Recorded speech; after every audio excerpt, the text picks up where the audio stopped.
The sound of machines filled the repair yard long before sunrise. Wrenches clinked, engines coughed. Oil-stained gloves moved with quiet purpose. Among the workers stood a man in a faded blue uniform, sleeves rolled up, shoulders slightly hunched from years of heavy work. He was a mechanic, but not the kind people noticed. He was also a single father. Every morning, before he touched a single tool, he checked his phone. No missed calls, no school alerts. That small silence meant his daughter had reached class safely. Only then did he breathe normally and start his day. The company he worked for repaired heavy equipment, industrial trucks, generators, and occasionally military surplus vehicles leased to private firms. The pay wasn't great, but it was steady. Enough to cover rent, school lunches, and the worn-out shoes his daughter kept refusing to replace because they still worked.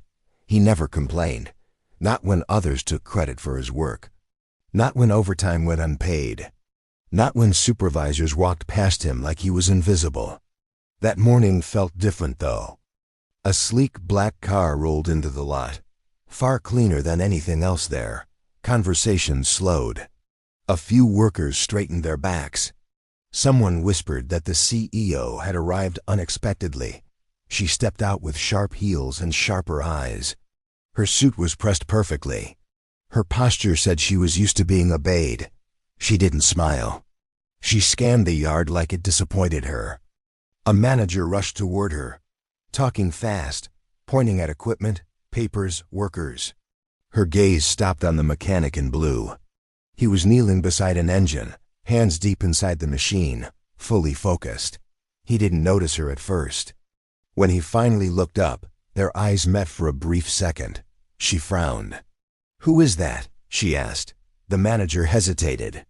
"He's one of the mechanics. Quiet guy. Works hard. That vehicle was supposed to be ready yesterday," she said, pointing. "And it's still here." The manager swallowed. "He wasn't assigned that." "I don't care," she cut in. "I want accountability." She walked straight toward him. "Stand up," she said. He wiped his hands slowly and stood. He didn't rush. He didn't argue. He looked calm, but inside his chest tightened. He had seen this look before. The look that decided things without knowing people. "This job requires speed," she said. "Not excuses." He opened his mouth, then closed it. Years ago, he had learned that explaining rarely helped. "You're fired," she said flatly. "Effective immediately." The yard went silent. Someone dropped a wrench. The mechanic nodded once. No raised voice. No pleading. He simply reached for his locker key. "I'll collect my things," he said quietly. She looked surprised. Maybe she expected anger, or fear, or tears. Instead, she saw none of it. As he walked away, her phone buzzed. She ignored it. Inside the locker room, he folded his uniform carefully. Not because it mattered, but because habits mattered. He slipped his old jacket on and checked his wallet. A photo of his daughter smiled back at him. Missing 2 front teeth, proud grin. "It's okay," he whispered, more to himself than anyone else. Outside, the CEO continued her inspection. She pointed out flaws. She criticized. She reclaimed control. Then a distant sound cut through the air. A low, rhythmic thump. At first, people thought it was construction. Then the sound grew louder, heavier. The ground seemed to vibrate slightly. Someone looked up. A helicopter, not a news chopper. Not a tourist one. Dark, military grade. It circled once above the repair yard, blades slicing the air with authority. Workers shaded their eyes. Phones came out. The CEO's expression shifted from annoyance to confusion. The helicopter descended slowly, kicking dust across the lot. Her phone buzzed again. This time she answered, "Yes?" She snapped. She froze. Her face lost color. Across the yard, the mechanic stepped outside with his small cardboard box. He paused when he heard the sound. He didn't look surprised. Just thoughtful. The helicopter hovered, then lowered further. A voice crackled through a mounted loudspeaker. Clear. Calm. Official. "We are requesting immediate contact with." The name followed. A name no one in that yard had ever heard before. But the mechanic stopped walking. His shoulders stiffened. The CEO's phone slipped slightly in her hand. Her eyes locked onto him. The voice repeated the name. And this time, the mechanic turned around. Not as a fired worker, but as someone being called back into a past he had buried for a reason. The helicopter blades continued to roar as everyone watched, holding their breath, unaware that this moment was only the beginning. The helicopter's blades kept spinning, sending dust and loose paper into the air. Everyone in the repair yard stood frozen, unsure of what they were witnessing. This wasn't part of any schedule. This wasn't normal. The mechanic stood still, the cardboard box held tightly against his chest. His eyes stayed on the ground for a few seconds longer than necessary. When he finally looked up, his face showed something new, not fear, not pride, but recognition. The CEO took a slow step forward. "What is this?" she asked, her voice lower now, less certain. The loudspeaker crackled again. "We are requesting immediate contact. Please step forward." Her eyes followed the direction of the voice, straight to him. "This is about you?" she asked sharply. He didn't answer right away. Instead, he set the box down gently on the concrete, as if it contained something fragile. Then he took one step forward. "Yes," he said. The word was calm. Too calm. A uniformed officer jumped down from the helicopter as it finally touched the ground. His boots hit the pavement with practiced precision. He scanned the yard, then locked eyes on the mechanic. For a brief moment, the officer hesitated. Then he walked over and stopped 2 steps away. "Sir," the officer said, standing straighter. "We've been trying to locate you." The word "sir" sent a quiet ripple through the crowd. The CEO's mouth opened slightly, then closed again. The mechanic nodded once. "I changed my number," he said simply. "We know," the officer replied. "We had to pull favors." The CEO turned toward the manager. "Why is the military here?" she demanded. "What is going on?" The manager shook his head. I don't know." The officer glanced at her, then back at the mechanic. "We need to speak with you privately." The mechanic looked around the yard, at the men and women he worked beside, at the tools, at the job he had just lost. His gaze lingered for a moment, then returned to the officer. "Give me a minute," he said. He walked toward the edge of the lot, stopping near a chain-link fence. The officer followed. "You shouldn't have come like this," the mechanic said quietly. "We didn't have a choice," the officer replied. "Not anymore," the mechanic exhaled slowly. "I told them I was done." "And you were," the officer said. Until someone opened an old file. Back near the helicopter, the CEO stood rigid. Her confidence had drained away, replaced by unease. She replayed the moment she fired him, his silence, his lack of reaction. It no longer felt like weakness. She walked closer, careful this time. "What is his name?" she asked the officer. The officer paused. "That information isn't mine to share." Her jaw tightened. "He works or worked for my company." The officer met her eyes. "Respectfully, man, he did much more than that." The mechanic turned back toward them. "You can say it," he said. "It doesn't matter anymore." The officer nodded. "You were listed as missing for years. Classified inactive." The CEO blinked. "Missing? From what?" The mechanic looked at her, not with anger, not with triumph, but with quiet honesty. "I was in the Navy," he said. "A long time ago." The words landed softly, but their weight was heavy. "I didn't join for glory," he continued. "I joined because I needed structure. And because it paid." The officer added, "He didn't just serve. He led." The CEO folded her arms, trying to regain control. "Then why is he here? Why is he turning wrenches instead of whatever it is you think he should be doing?" The mechanic answered before the officer could. "Because my daughter needed me," he said. The yard was silent again. He continued, voice steady. "Her mother died when she was small. There was no one else. The Navy needed me to stay. My child needed me to leave. The officer shifted uncomfortably. You didn't just leave, he said. You disappeared. The mechanic nodded.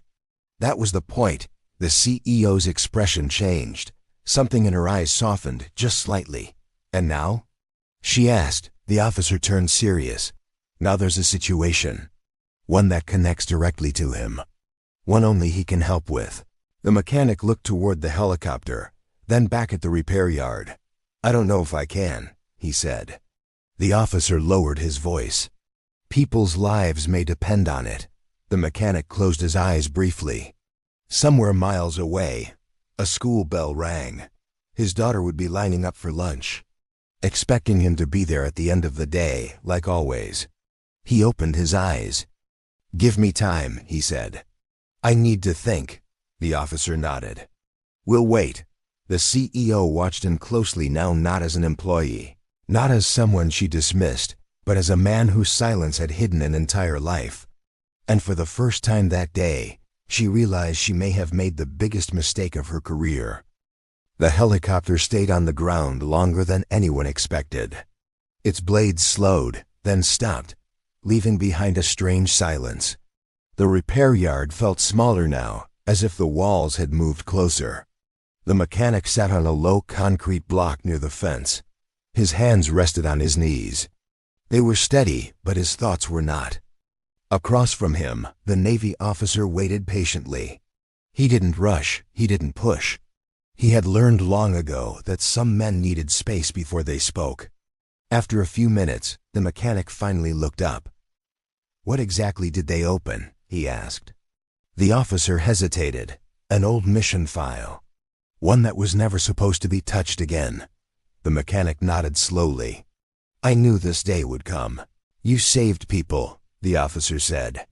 A lot of them. And I lost some, the mechanic replied quietly. That part never makes it into the reports. The officer didn't argue.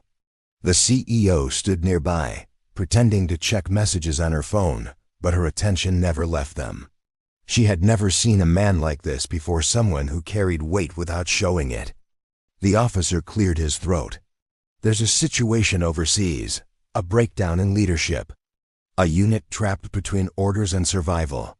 The mechanic exhaled. And they think I can fix it. They know you can, the officer said. The mechanic shook his head. I'm not that man anymore. You're exactly that man, the officer replied. You just chose a different uniform. The mechanic glanced down at his hands. Oil-stained, scarred, honest. I chose my daughter, he said. Every time, the officer nodded. And that's why we came to you. That surprised him. The officer continued. The people involved. They trust no one, but they trust your name. The mechanic laughed softly. It held no humor. That name belongs to a version of me that doesn't exist anymore. Names don't disappear, the officer said. They wait. The CEO stepped closer, unable to stay silent any longer. You fired him because of a deadline, a voice inside her whispered. You didn't even ask his story. She swallowed. If you leave, she said carefully, what happens to your job? The mechanic looked up at her. I was fired, he said. Remember? Her face flushed. That was before. He studied her for a moment. Not with anger. Not with judgment. It's okay, he said. You did what you thought was right. So did I. The simplicity of his words unsettled her more than shouting ever could. The officer's radio buzzed softly. He turned away to listen, then returned, his expression more serious. They can't wait long, he said. The mechanic stood up and walked a few steps away, toward the edge of the yard. He stared at the open sky. Somewhere above those clouds were memories he had buried, night flights, silent orders, decisions made in seconds that followed him for years. He remembered holding his daughter for the first time. How small she felt. How loud the world suddenly became. He remembered walking away from everything else because of her. I promised her I'd be there, he said without turning around. The officer replied gently, and you have been. Every day. The mechanic turned back. If I go, I don't know who I'll come back as. The officer met his eyes. Sometimes helping others is how we come back to ourselves. The CEO watched his face change, not dramatically, but subtly. A man making peace with something he had avoided for years. "What do you need?" the officer asked. "Time," the mechanic said. "And a guarantee." The officer raised an eyebrow. "My daughter doesn't get dragged into this," the mechanic continued. "No questions, no visits, no shadows following her." The officer nodded without hesitation. "You have my word." The mechanic took a deep breath. He looked at the repair yard one last time, the tools, the stains, the quiet life he had built brick by brick. Then he looked at the helicopter. "I'll listen," he said. "That's all I'm promising." The officer allowed himself a small nod. "That's enough." The CEO stepped forward, her voice softer than it had been all day. "I was wrong," she said. He looked at her. "I judged you without knowing you," she continued. "If you ever come back, your job is waiting." He considered her words. "Thank you," he said. "But I already have a job." She didn't understand at first. Then she did. The officer gestured toward the helicopter. As the mechanic walked toward it, the yard watched in silence. No cheers, no applause. Just respect growing where ignorance had been. Inside the helicopter, as the door slid shut, he rested his head briefly against the seat. Not as a hero, not as a legend, but as a father who was about to make the hardest choice of his life again. The helicopter lifted off, just as the sun began to slide behind the clouds. From above, the repair yard shrank into a pattern of metal and concrete. The mechanic watched it disappear, knowing that chapter of his life was closing, even if only for a while. Inside the aircraft, the noise was steady and controlled. The officer sat across from him, tablet in hand, but didn't speak right away. He knew better than to flood a man like this with details too quickly. After several minutes, the mechanic broke the silence. "Where are we going?" he asked. "A secure base," the officer replied. "Briefing first. Decision after." The mechanic nodded. That was fair. He leaned back and closed his eyes, letting the vibration of the aircraft ground him. His thoughts drifted, as they always did, to his daughter. He pictured her at home later that evening, doing homework at the small kitchen table, glancing at the clock, expecting him to walk through the door like he always did. He had left a note with a neighbor, short, simple, work trip. Back soon. It felt like a lie, but it was the closest thing to truth he could offer. The helicopter landed at a quiet facility surrounded by fencing and open land. No signs, no names. Just purpose. Inside a briefing room, several people waited.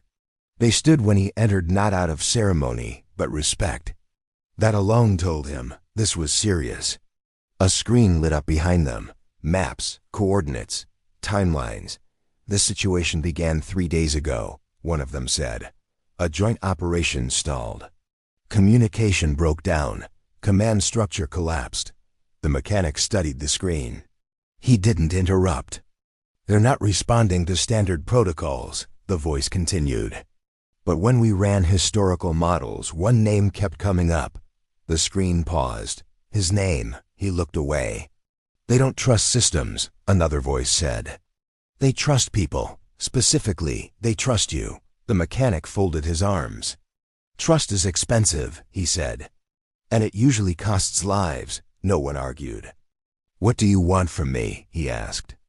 "Guidance," the officer said. "Leadership without command. They won't listen to orders, but they'll listen to you." The mechanic took a slow breath. "And if I say no?" The room stayed silent.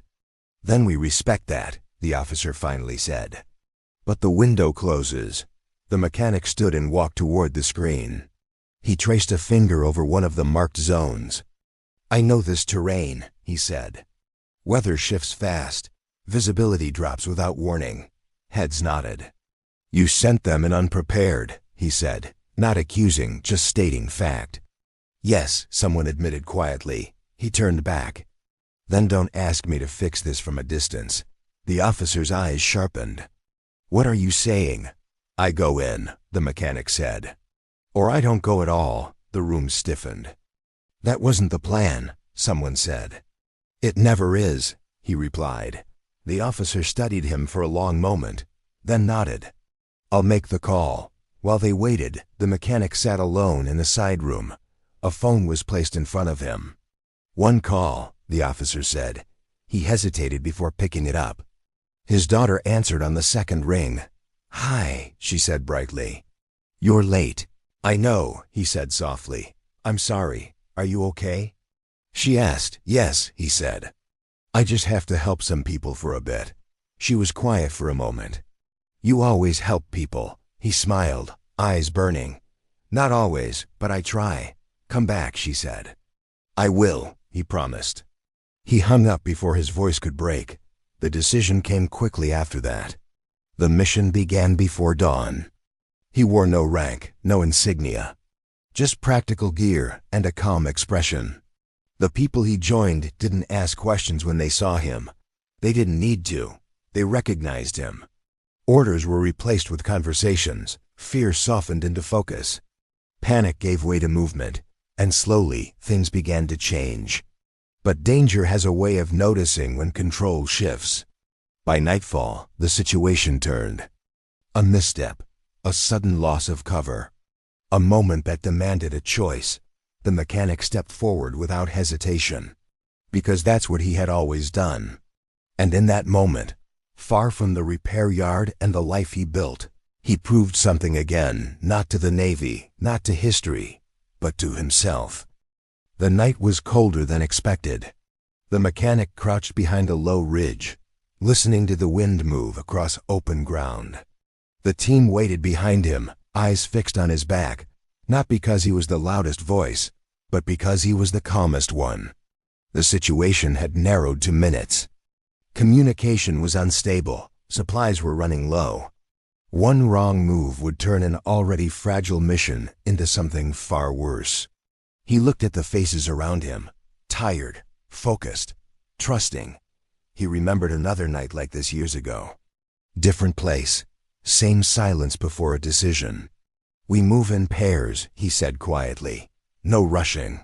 "No hero moves," they nodded. When they advanced, it wasn't dramatic, no shouting.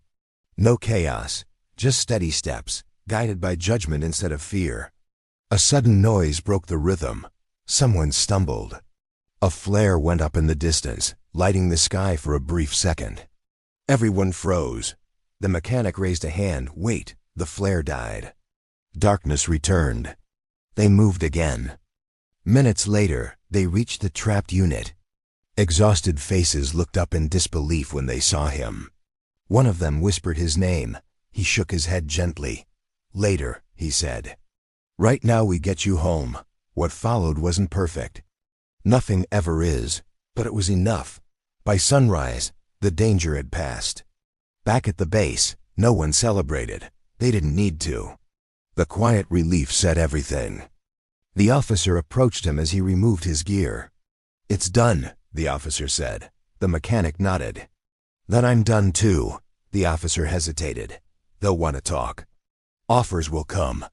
"I know," the mechanic said. "My answer won't change." The helicopter took him back later that day. No escort, no ceremony. Just a ride home. When he returned to the repair yard, the place looked the same, but it felt different. The CEO was waiting. She didn't speak right away. She simply handed him his old uniform, freshly cleaned. "I kept your position open," she said. "If you want it." He looked at the uniform, then at her. "I appreciate that," he said. "But I won't be staying." Her expression fell slightly. "You deserve better than what happened here." He smiled gently. "I already have better." She nodded, understanding now.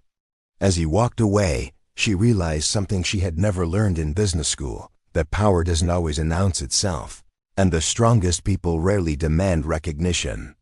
That evening, he picked his daughter up from school. She ran toward him and hugged him tightly. "You're back," she said. "I told you I would," he replied. They walked home together, talking about homework, dinner plans, and nothing important at all. Later that night, after she fell asleep, he sat at the small kitchen table and looked at his hands. Still scarred. Still steady. His phone buzzed once. A message. Simple. Respectful. No pressure. He didn't reply. Instead, he turned off the phone and went to bed.